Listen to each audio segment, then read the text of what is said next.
UPSC और BPSC की तैयारी करने वाले विद्यार्थी को अक्सर कहा जाता है कि एक बार एनसीईआरटी का ज़रूर अध्ययन करिए। एससीईआरटी और एनसीईआरटी कोई किसी से कम नहीं है ना।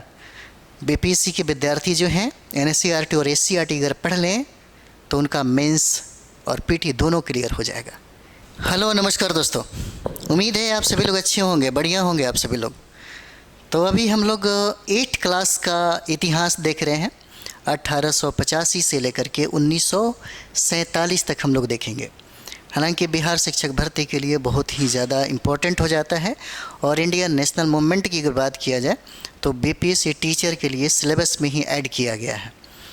तो चलिए हम लोग क्लास तो स्टार्ट कर दिए थे। नेक्स्ट हम लोग देखते हैं यहाँ पे 1885 में कांग्रेस के गठन से सबसे ज़्यादा सवाल पूछे जाते हैं। 1885 में गठन से पूर्व बहुत सारे संगठन का निर्माण किया गया। हालांकि अगर देखा जाए तो 1857 के क्रांति के बाद जो राष्ट्रीय आंदोलन का कहें तो भारत में कोई राष्ट्रीय चेतना नाम का कोई चीज़ ही नहीं था। सबसे पहले ज़रूरी था कि भारत के अंदर भारतीय के जनमानस में राष्ट्रीय चेतना का विकास किया जाए। और राष्ट्रीय चेतना के विकास के लिए बहुत सारे ऐसे राष्ट्रवादी नेता थे, जो पढ़े लिखे, जो विद्वान थे, वो कोशिश कर रहे थे। यहाँ तक कि पत्र पत्रिकाओं के माध्यम से भी राष्ट्रीय चेतना का विकास किया जा रहा था। बहुत सारे क्षेत्रीय संगठन भी बनाए गए थे ताकि वह राष्ट्रीय चेतना का विकास कर सके। क्योंकि 1857 की क्रांति में आप देखे होंगे वहाँ पे जनता को ये पता ही नहीं है कि राष्ट्रीयता भी कोई चीज़ होता है। आज आप भारत के लिए मर मिटने के लिए तैयार हो जाते हैं और खुद को बर्बाद करने के लिए तैयार हो जाते हैं। जब पड़ोसी देश भारत और पाकिस्तान के बीच की बारी जब आती है तब लगता है कि हम उसको दुनिया के नक्शा से ही बर्बाद कर दे, उठा दे, ख़त्म कर दे, है ना। ये सब चीज़ें राष्ट्रीयता की वजह से होता है। आपके अंदर जो फीलिंग्स आई और इस भूभाग में रहने वाले जितने भी लोग हैं जिनका प्रेम इस मिट्टी के लिए जग गया, जो 1857 की क्रांति में जगह ही नहीं था। उसी चेतना के विकास के लिए बहुत सारे राष्ट्रीय नेता और पत्र पत्रिका और बहुत सारे सामाजिक धार्मिक सुधार आंदोलन भी हो रहे थे ताकि लोगों के अंदर चेतना का विकास किया जा सके। और इसी क्रम में हम लोग देखते हैं, इसी क्रम में आप देख सकते हैं, है ना, इसी क्रम में आप देखिएगा कि ब्रिटिश ईस्ट इंडिया कंपनी ने कितना अलग अलग तरीके से भारत को अपना शोषण का शिकार बनाया, जिसका नतीजा, जिसका परिणाम था कि जनता बहुत ज़्यादा कष्टप्रद हो गई। जनता के मन में असंतोष व्याप्त हो गया और इसी असंतोष का परिणाम जो है हम लोग 1857 की क्रांति देखते हैं। 1857 की क्रांति के बाद जब भारत में राष्ट्रीय चेतना का धीरे धीरे विकास होने लगा तो छोटे छोटे संगठन जो क्षेत्रीय जो लेवल पे था वो उभरने लगा। हालांकि एक अखिल भारतीय या एक अखिल जो पूरे संगठनों का नेतृत्व कर सके ऐसे संगठन अभी बनाए नहीं गए थे। हालांकि भारत के भूभाग में और राजनीति में, भारत की राजनीति में ऐसे संगठन की आवश्यकता अब महसूस की जाने लगी।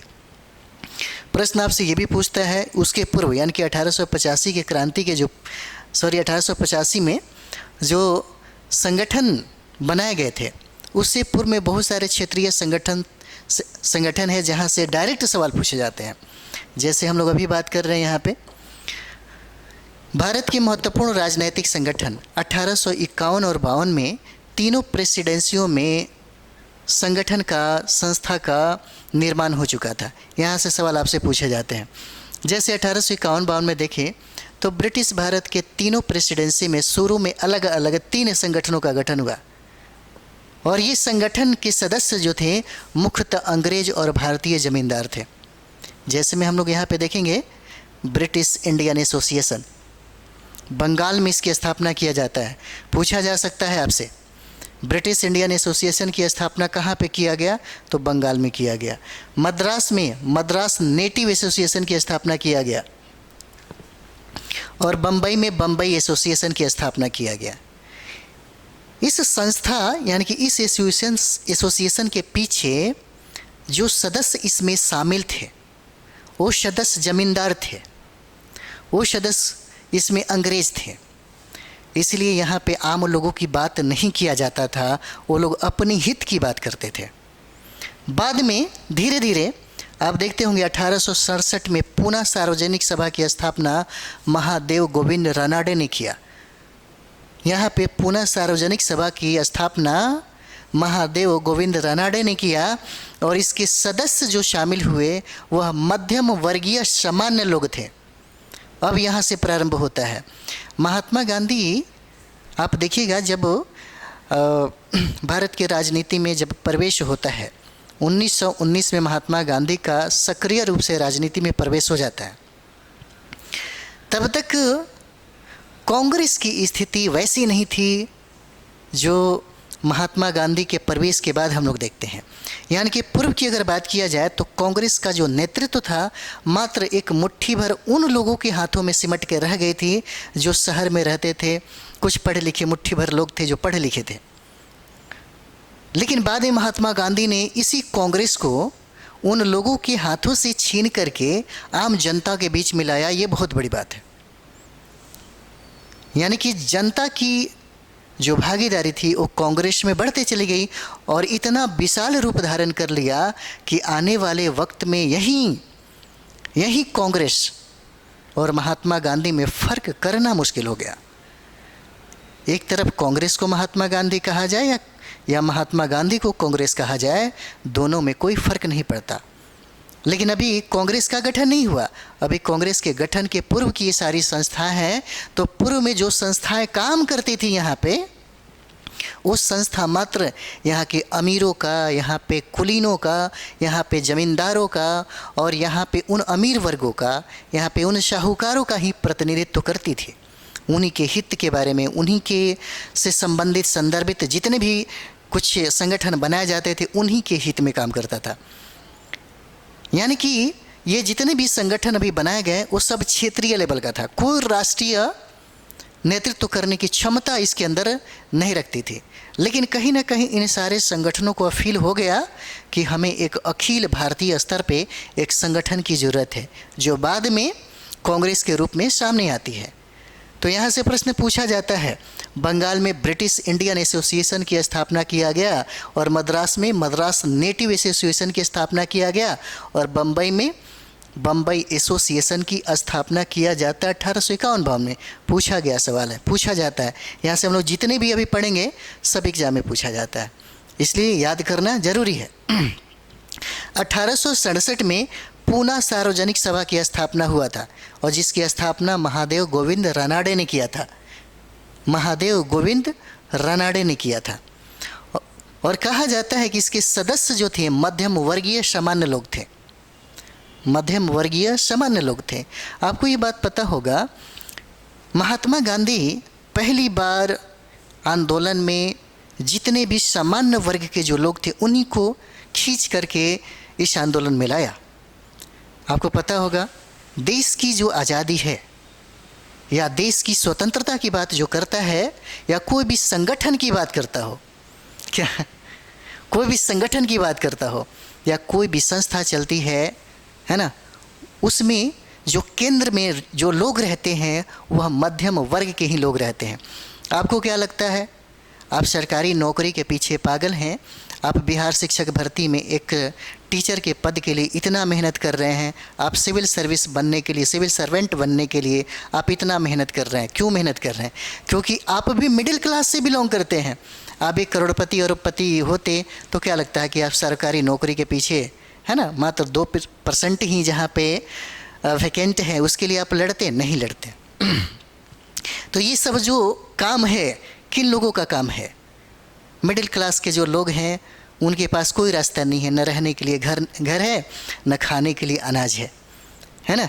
न माँ बाप 10 लाख रुपया दे सकते हैं कि आप बिजनेस कर लीजिए, तो उनके पास एक ही रास्ता है कि भाई SDM बन जाइए, DSP बन जाइए, IAS बन जाइए, फिर आप जो चाहते हैं आप पूरा कर सकते हैं। तो मध्यम मिडिल क्लास के लोगों ने क्या किया, इस चीज़ पे ज़्यादा वो लोग क्या हो गए, झुक गए। उसी तरीके से आप देखिएगा यहाँ पे पूना सार्वजनिक सभा की जब स्थापना महादेव गोविंद रानाडे ने किया तो इनमें सारे सदस्य जो शामिल थे वो सब मध्यम वर्ग के लोग थे। अभी तो स्टार्ट हो रहा है, उसके बाद आगे देखते हैं हम लोग 1876 में इंडियन एसोसिएशन की स्थापना किया गया। सुरेंद्र नाथ बनर्जी द्वारा कलकत्ता में की गई थी और इसके सदस्य भी पढ़े लिखे आम लोग थे। 1876 में बहुत बार यह प्रश्न पूछा गया है, बहुत बार पूछा गया प्रश्न है कि इंडियन एसोसिएशन की स्थापना किसने किया, कब किया, कहाँ किया, पूछा जाता है। सुरेंद्र नाथ बनर्जी ने 1876 ईस्वी में इंडियन एसोसिएशन की स्थापना की कलकत्ता में। इंडियन एसोसिएशन की स्थापना सुरेंद्र नाथ बनर्जी ने 1876 में कलकत्ता में की और इसके सदस्य भी पढ़े लिखे आम लोग ही थे, पढ़े लिखे आम लोग ही थे। उसके बाद यहाँ पे देखिए 1878 में नेटिव प्रेस और पॉलिटिकल एसोसिएशन कॉन्फ्रेंस, इसका गठन होता है कब, 1878 में होता है, वो भी कलकत्ता में होता है। आपको पता होगा कि कलकत्ता राजनीति का अखाड़ा था उस समय, वहाँ पे अखाड़ा था। और कलकत्ता को कहा जाए तो वो जैसे होता है कि पुनर्जागरण जिस तरह से इटली से प्रारंभ हुआ, उसी तरीके से जितने भी विद्वान लोग होते थे उसी कलकत्ता नगरी में अधिकतर वो लोग काम करते थे। तो अधिकतर जो संगठन का स्थापना हुआ कलकत्ता में ही हुआ, क्योंकि बड़े बड़े विद्वान भी आप देखते होंगे तो कलकत्ता से ही बिलोंग करते थे। 1878 में नेटिव प्रेस और पॉलिटिकल एसोसिएशन कॉन्फ्रेंस का गठन हुआ कलकत्ता में। 1883 ईस्वी में देखिएगा अखिल भारतीय सम्मेलन में, 1883 में अखिल भारतीय सम्मेलन में सुरेंद्र नाथ बनर्जी द्वारा कुछ पढ़े लिखे भारतीयों को बुलाया गया। कहाँ पे, अखिल भारतीय सम्मेलन में। 1884 की बात है तो 1884 में मद्रास महाजन सभा का गठन किया जाता है। 1884 में मद्रास महाजन सभा का गठन किया गया और इसके अधिकांश सदस्य जो थे वो भी मध्यम वर्ग के थे। अब जितने भी संगठन यहाँ पे दिखेगा वो सारे संगठन का नेतृत्व और सदस्यों में सबसे ज़्यादा जो जन भागीदारी होता है वह मध्यम वर्ग के हाथों में आने लगता है। नेक्स्ट यहाँ पे हम लोग देखते हैं 1885 में। अब प्रश्न आपसे, यहाँ से प्रश्न बनता ही बनता है, हमेशा पूछा गया सवाल है आपसे। 1885 में इलाहाबाद पीपुल्स एसोसिएशन, 1885 में Allahabad people's association, Bombay presidency association संस्थानों के सदस्य भी मध्यम वर्ग के लोग ही थे।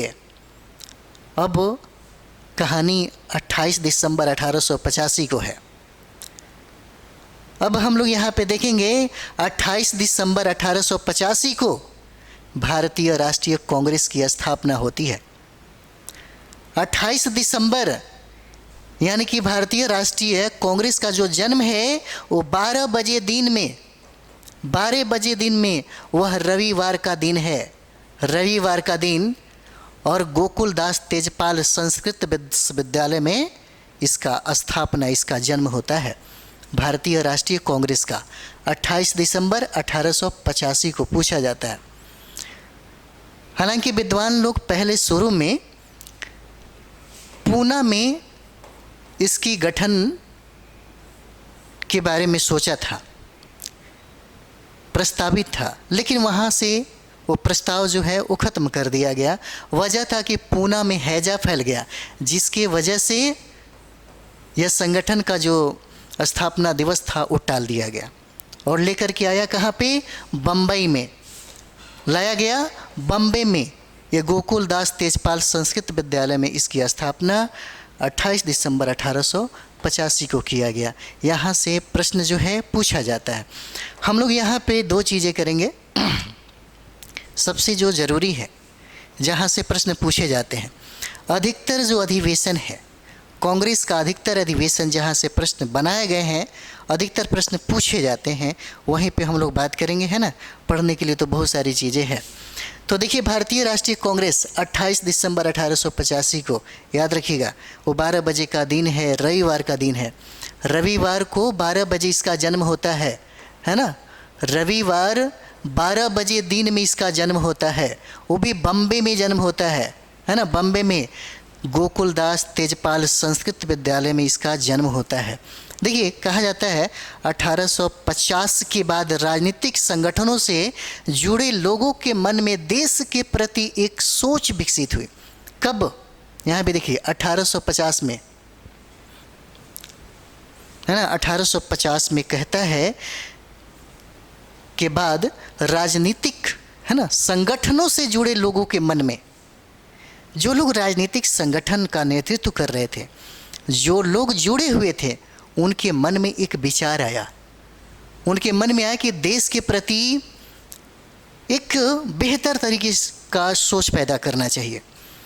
जैसे में हम लोग देखते हैं कि बहुत ऐसे राष्ट्रीय नेता थे जो क्षेत्रीय पार्टियां, क्षेत्रीय एसोसिएशन, संगठन की स्थापना किए थे। अधिकतर लोगों का उद्देश्य एक ही था। जो हमारे भारत में स्थिति थी, उसी स्थिति पे सारे लोग बात करते थे। उन सारे लोगों का एक ही उद्देश्य था, और यही वजह था कि उन सभी लोगों के बीच में ऐसा कोई मनमुटाव भी नहीं दिखता था। कहा जा रहा है कि इन लोगों की नज़र में भारत में निवास करने वाले सभी वर्ग, धर्म, रंग, जाति, भाषा एवं लिंग समूह के लोग भारतीय हैं, और भारत इन भारतीयों का घर है। भारत इन भारतीयों का घर है। देखिए, इसमें क्या कह रहा है? भारत में निवास करने वाले सभी वर्ग, धर्म, रंग, जाति, भाषा, लिंग समूह के लोग भारतीय हैं, और भारत इन भारतीयों का घर है। यहाँ पे समझाया जा रहा है।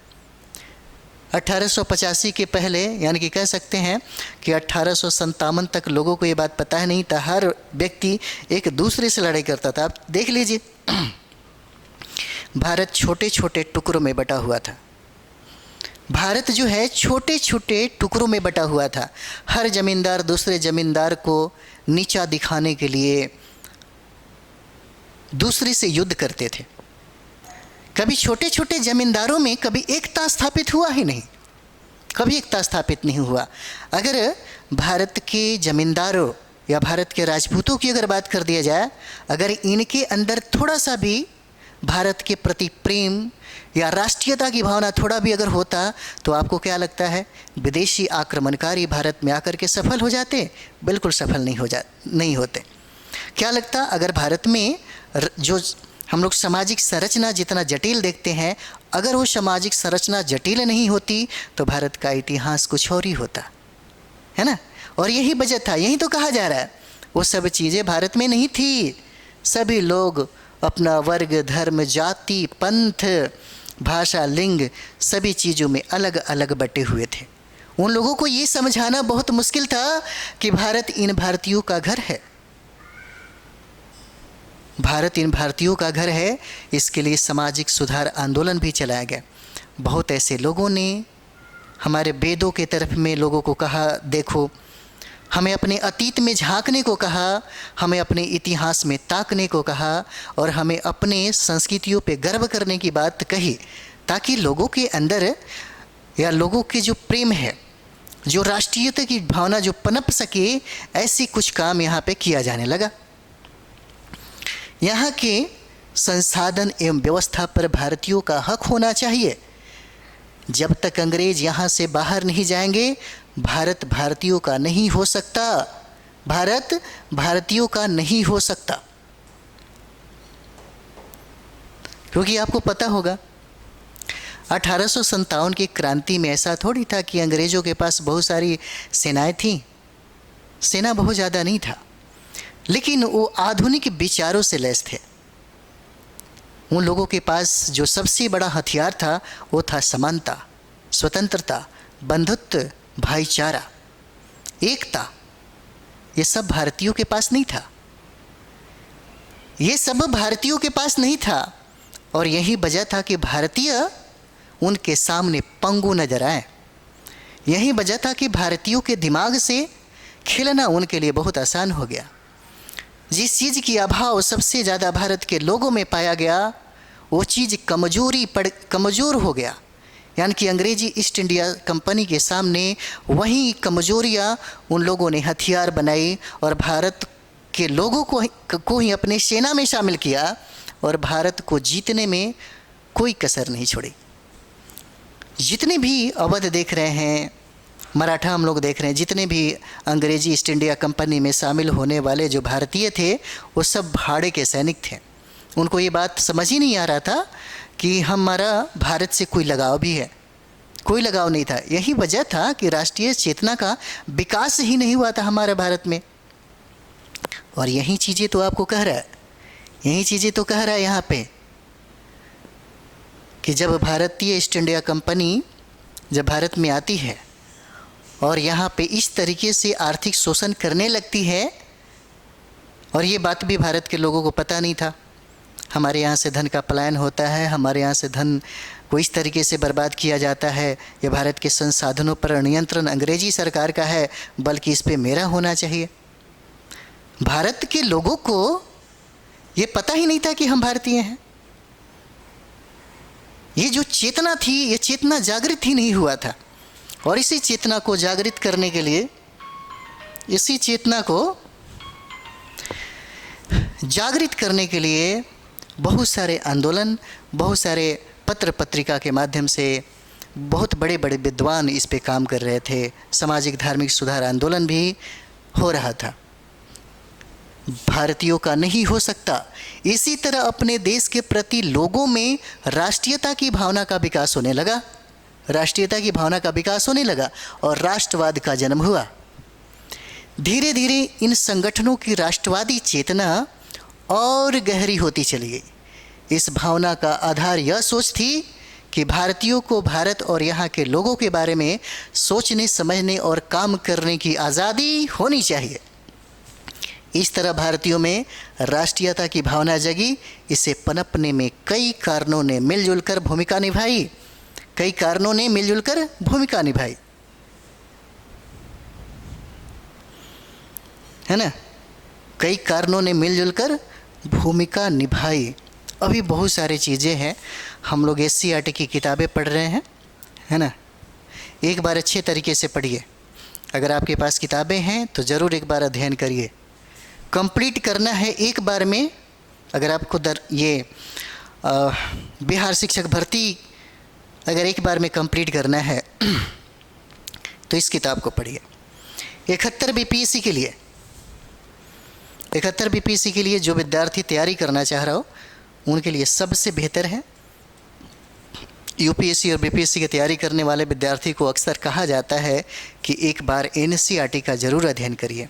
SCERT और NCERT कोई किसी से कम नहीं है, है ना। BPSC के विद्यार्थी जो हैं NCERT और SCERT अगर पढ़ लें तो उनका मेंस और PT दोनों क्लियर हो जाएगा। इतना दम और इतना ताकत है, इतना दम और इतना ताकत है इन किताबों में